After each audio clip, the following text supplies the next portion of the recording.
위원회 차원에서 엄중하게 대처해 주시길 바라겠습니다. 네, 이상입니다. 알겠습니다.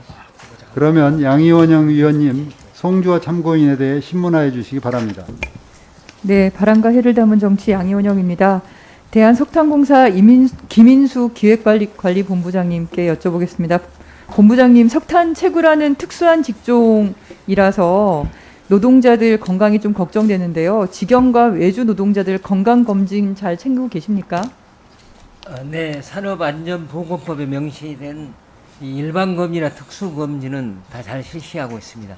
저희 참고인께 여쭤보겠습니다. 건강검진에 대해서 알아보니까 광업소별로 검진받는 내용 등이 좀 다르던데요. 지금 저기 화면에 보시면 지금 협력업체 비정규직 노동자분들은 저 선탄이라 그러나요? 그러니까 네, 맞습니다. 거기서 탄광에서 나온 거를 이렇게 선별하는 작업, 굉장히 먼지가 많이 있는, 저기서 마스크를 쓴다 하더라도 사실은 폐질환이라든가 이런 게 발생할 수 있는 그런 열악한 작업 환경이더라고요. 근데 자료를 검토를 해보니까 광업소별로 검진받는 내용이 달라요. 그러니까 정규직은 종합 건강 검진을 다 받고 있는데 세 개 광업소에 근무하는 협력업체 노동자들은 어떻습니까? 저희 도계강업소 비정규직들은 종합 건강검진을 받지 않고 있습니다. 예, 저기 보니까 화순광업소에 13개 협력업체 중에 10개, 여기에 사장님께 전화를 드려보니까요. 그 사장님이 그 업체 자체 운영비로만 하고 계신 거고, 나머지 협력업체 장성이나 도계는 아예 협력업체 직원들은 종합건강검진을 받지 못하는 걸로 나와 있더라고요. 김인수 기획관리본부장님, 사실 이제 폐광은 피할 수 없는 시간인데요. 그렇게 다가오고 있지 않습니까? 네. 근데 앞으로 정규직 분들 최근 5년 동안 거의 절반으로 줄어들었고 향후로도 절반 또 줄어들 예정이에요. 네네. 근데 협력업체 직원들은 큰 차이가 없어요. 결국은 협력업체 도움 없이 생산량 수급이 가능하지 않을 걸로 보이고, 이 위험의 외조가 점점 더 심해질 걸로 보이는데 어떻게 보시나요? 예, 지적하신 대로 실은 협력업체가 없이는 같이 돌아갈 수는 없고요. 대신 그 협력업체는 우리 비정규직이 아닌 저희들의 개별 기업의 협력업체입니다. 네, 그렇지만 그분들이 없으면 석탄공사도 사실상의 이 생산량을 맞추지 못할 거고, 우리가 어쨌든 탈석탄으로 가는 와중에 이 폐광을 하려면 이 노동자분들의 전환도 생각을 해야 되는데, 그 전환되는 과정에서 이 노동이 소외되거나 무시되지 않도록 최소한 건강권이라도 차별받지 않아야 되지 않을까 싶습니다. 이 종합 건강검진만큼은 직영과 외주 모두 차별 없이 할 수 있도록 약속을 좀 해주실 수 있나요? 예, 의원님 말씀에 적극적으로 동감하고요. 실은 이 산업안전법에 의한 일반검진이나 특수검진은 실시하고 있습니다만은 종합검진의 경우에는 지금 이제 협력업체 자율로 지금 41개 기업 중에 10개는 화순광업소는 협력업체 노사 간의 합의로 하고 있습니다. 그래서 이 부분도 의원님 지적하신 대로 협력업체하고 적극적으로 대화를 해서 개선될 수 있도록 노력을 그러니까 석탄공사가 역할을 좀 해주셔야지 협력업체만 넘기는 형태로 가서는 안 된다고 생각합니다. 적극적으로 검토하셔서 긍정적인 결과가 나왔으면 좋겠습니다. 부탁을 네. 드리고요. 그리고 또 제출받은 사고 접수 현황을 보니까 최근 5년간 직영과 외주의 사망 인수는 동일한데 중상, 경상 인수가 달라요. 그래서 제가 얼마 전에 9월 15일 날 도계광업소에서 큰 사고가 났더라고요. 한 협력업체 노동자분이 네 번째 발가락에 절단되는 사고가 있었는데 119 부르셨나요? 제가 그 부분은 확인 안 잘 했습니다만 모르시고 참고인분 119 그때 부르셨나요? 아닙니다. 네, 해당 협력업체 부장 차량으로 이동을 했다고 알고 있고, 그리고 여기 보면은 민간 응급 차량 전화번호만 있고 119는 누르지 않는 걸로. 근데 근처에 119 장소를 보니까 한 1.4km, 700m, 3.1km에 다 119에서 바로 올 수 있도록 돼 있어요. 그래서 저는 이런 문제까지 포함해서 지금 협력업체로서 여러 가지 차별을 많이 받고 계신데, 좀 여기까지 오시는데 시간이 그러니까 강원도에서 시간이 많이 걸리셨을 텐데 얼마 안 남았습니다. 하고 싶으신 얘기가 있으시면 좀 말씀을 좀 해주시기 바랍니다. 네. 석탄공사는 정규직이 일하던 자리를 점차 비정규직이 들어와 같은 일을 하면서 비정규직 숫자를 늘려왔습니다. 이제는 대한민국의 석탄은 비정규직이 캐고 있다고 생각합니다. 하지만 비정규직의 처우는 너무나 열악합니다. 여기 사진으로 보는 여성은 선탄 노동자입니다. 여성이 하기에는 벅찬 망치질까지 합니다. 시커멓게 된 노동자의 얼굴을 닦아주는 일은 최소한의 지원, 소액의 임금을 더 보존해 주는 길입니다.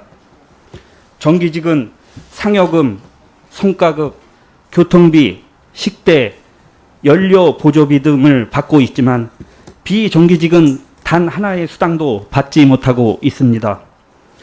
적어도 내년부터라도 비정규직 노동자들이 마음 편히 밥을 먹을 수 있도록 식대를 지원해 주십시오.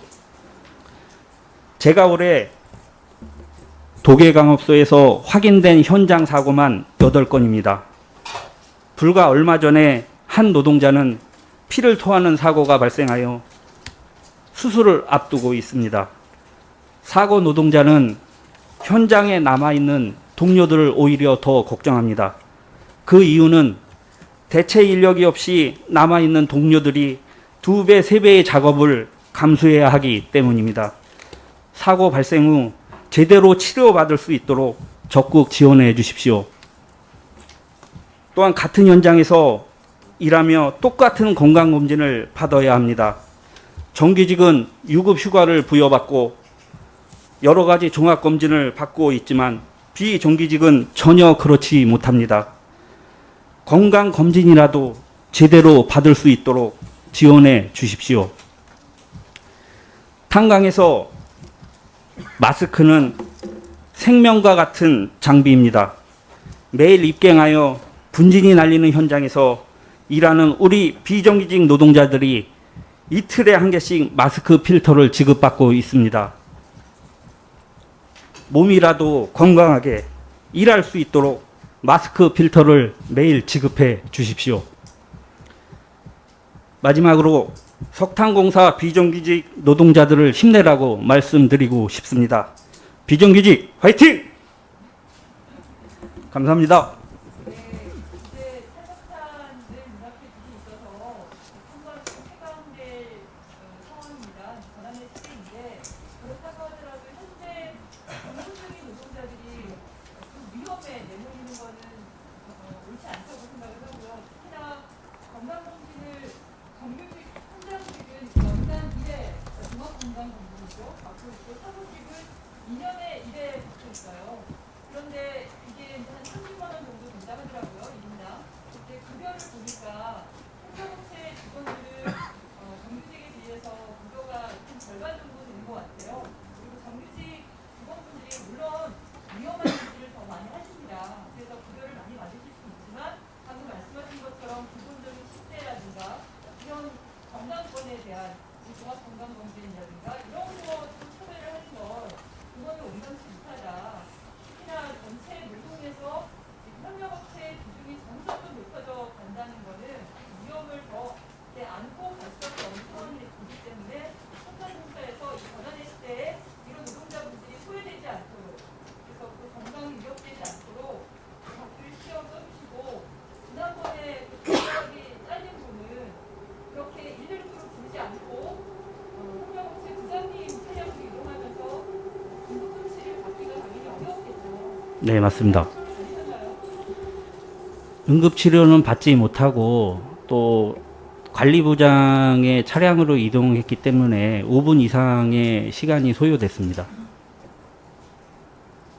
그래서 사실 그것도 119에 하지 않는 119로 하면 다 기록이 나오니까 그게 산소로 연결될 수 있는데 이건 수치가 너무 적은 것도 좀 의심스러운 게 있어요. 민간 차량으로 이동하는 것도 그렇고 그런 기본적인 건강에 대한 거는 석탄공사에서 각별히 신경을 써주시기를 바랍니다. 네, 이상입니다. 네, 수고하셨습니다. 송주와 참고인에 대해 추가로 신문하실 위원이 계신가요? 네, 신영대 의원님.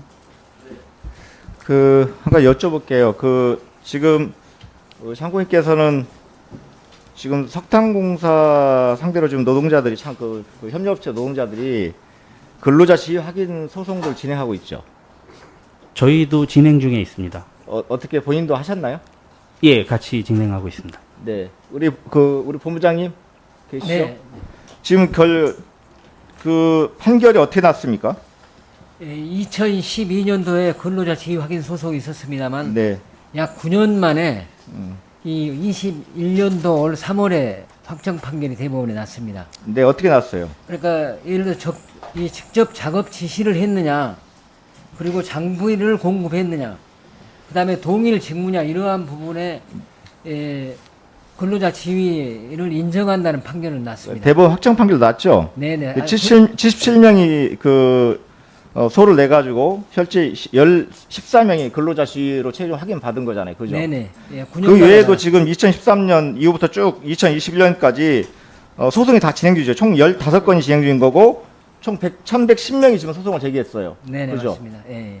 근데 이거 계속 재판 진행이 됩니까? 근데 보니까 그 실제 판결 낸 내용 보면 대동소이해요. 이게 우리 근로자 지위 소송에서 이게 근로자 지위가 맞다라고 판결 내용도 보면 거의 판박입니다. 원고가 피고의 근로자 지위 있음을 확인한다. 원고도 사실상 피고와 정수적 관계에 있고 묵시적 근로 계약 관계가 성립된다. 피고의 도급업체가 대부분 입찰에 단독으로 참여했고 원고들은 계속 동일한 업무를 해왔다. 다 이런 식이에요. 근데 이거 하면서 지금 그 재판 비용도 한 얼마 들어갔죠? 소송 비용이 한 2억 5천만 원 정도 들어갔고요. 그죠? 네네. 그리고 1차적으로 법원 판결되면 노동자에게 임금 차액분 16억을 배상해야 되는 거죠. 네네. 그죠? 또 추가로 이렇게 판결이 나고 있으니까 향후에 지금 배상 청구액이 지금 제시된 금액은 319억입니다. 네. 그죠? 네, 맞습니다. 예. 근데 그러니까 뭐냐면 아까 우리 양 의원님이 질의하셨는데 그 건강검진 그거 정말 위험한 현장 일하는데 정규직은 하게 해주고 협력업체 안 해주고 그러니까 결국은 협력업체들 소송 내는 거고 그래서 일부는 근로자 지위를 확인 받은 거 이런 상황이잖아요. 전 종합적으로 좀 대책을 세워보십시오. 이거 소송 계속 간다고 그래서 능사 아닌 것 같고요. 그렇게 좀 그 본부장님이 한번 검토해 주시기 말씀 부탁드립니다. 제가 끝까지 다 가야 되나요? 한 말씀 드려도 되겠습니까? 네, 그러시죠. 12년에 소송이 제기돼서 약 9년간을 끌었던 가장 큰 이유는 예를 들어 다툼이 있고요. 또 하나는 소송이 진행된 다음에 회사가 어떤 행동을 했느냐 하면 직접 지시 감독을 한 부분을 지시 감독 자체를 협력업체로 넘겼고요. 또 하나는 이 대법원 판례에서 장비를 보호 장구를 협력업체에서 지급을 했느냐 아니면 회사에서 지급을 했느냐 그 부분도 협력업체로 해서 이렇게 많은 제도를 개선하고 있다는 네. 걸 말씀드리고 싶습니다. 네, 그러니까 보면 2013년도에 그 1심에서도 150명이 그 소를 제기해서 근로자 지위 확인으로 82명이 확인을 받았어요. 그리고 2014년도도 460명이 신청해서 238명이 1심에서 받았고 지금 전부 다 이제 2심에 계류 중인 거예요. 물론 2심에서 열심히 하겠지만 제가 얘기 드리는 말씀은 물론 뭐 그 재판도 안 끝났는데 이거에 대해서 기업 입장에서 무조건 돈을 지급할 수는 없는 거겠죠. 하지만 그 전 단계에 있어서도 이런 정규직과 협력업체 직원들의 차별적 요소를 최소한 줄이는 게 필요하겠다는 말씀 드리는 겁니다. 네네, 많이 하고 있습니다. 네, 네. 알겠습니다. 이상입니다. 네, 수고하셨습니다. 더 이상 없으시면 신문을 마치겠습니다. 송주와 참고인께서는 이제 돌아가셔도 되겠습니다. 오늘 출석해 주셔서 감사합니다. 이상으로 오늘 참고인 신문을 마치겠습니다. 전체 회의를 위해 잠시 감사를 중지하겠습니다.